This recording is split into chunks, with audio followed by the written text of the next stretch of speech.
Scientists will have to realize that everything they know about the outside world is filtered through the limitations of the instrument through which they perceive it. Well, what is the instrument through which we perceive the world? The finite mind. So until we know the nature of the mind with which the world is known, we cannot know anything for certain about that world.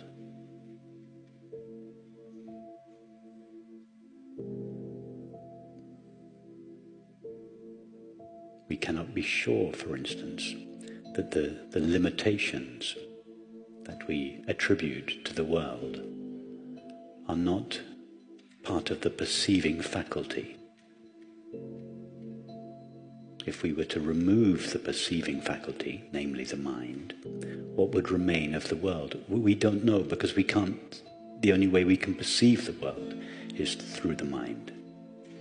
So we might conclude from this that it is not possible to know the nature of the world.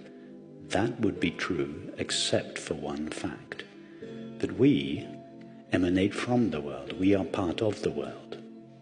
And we do have direct, immediate access to ourselves. When I say immediate, I mean knowledge of ourselves that is not mediated through the finite mind.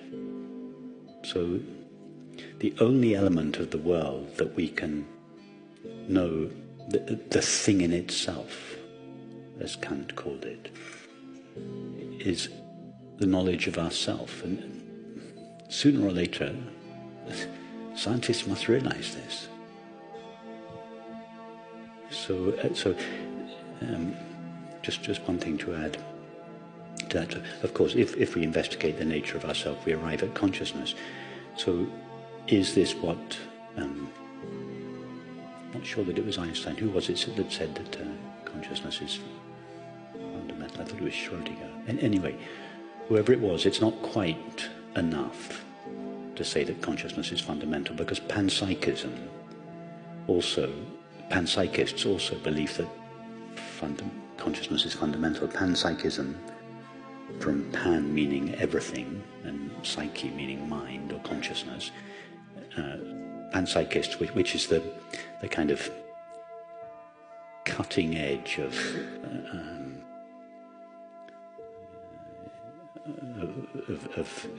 contemporary science's view of consciousness now is panpsychism, namely the belief that everything has at least a degree of consciousness. So even the smallest particles have a modicum of consciousness. In other words, everything, every object, including the smallest subatomic particles, are conscious. Panpsychism, everything is conscious. So this is the extent to which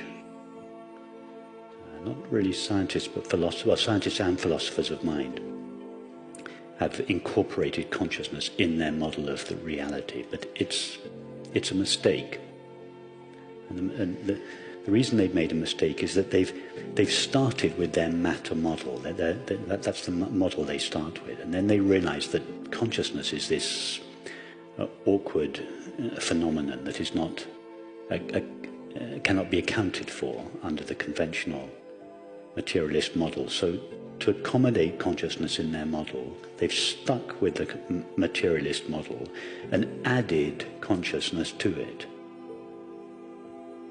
And this is their way of accommodating the inconvenient fact of consciousness, the reality of consciousness, without giving up their materialist presumptions. But it's a mistake.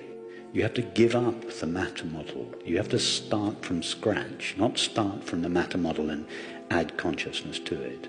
You have to start from scratch. You have to start with a fundamental element of our experience, which is consciousness. That consciousness is the only element of our experience. All that anybody has ever known, does ever know, or could ever know is the knowing of experience. So consciousness is in fact all that is ever known.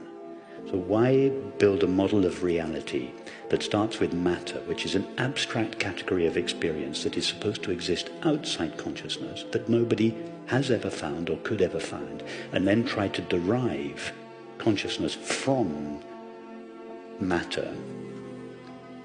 We're trying to derive the only thing that is ever truly known, consciousness, from that which is never known. It's madness. Look around at the world. Look at the state of the world. Look at the state of our society. Could it be that the state of disintegration and chaos that our society is in, and our relationship with nature, could it have something to do with our fundamental attitude towards reality? Well, of course it is. It is a reflection of that attitude. So, whilst the understanding consciousness is fundamental is, of course, a big step forward for a physicist to come out and say that, it's not enough. It's not what we speak of here. Because it can be interpreted in different ways. We also believe that consciousness is fundamental, but it's possible to believe that consciousness is fundamental and be a panpsychist. So we have to be clearer in our formulation. We have to define what we mean when we say consciousness is fundamental. Here we mean, in philosophical terms, consciousness is the ontological primitive. It is the primary element of reality from which everything else is derived.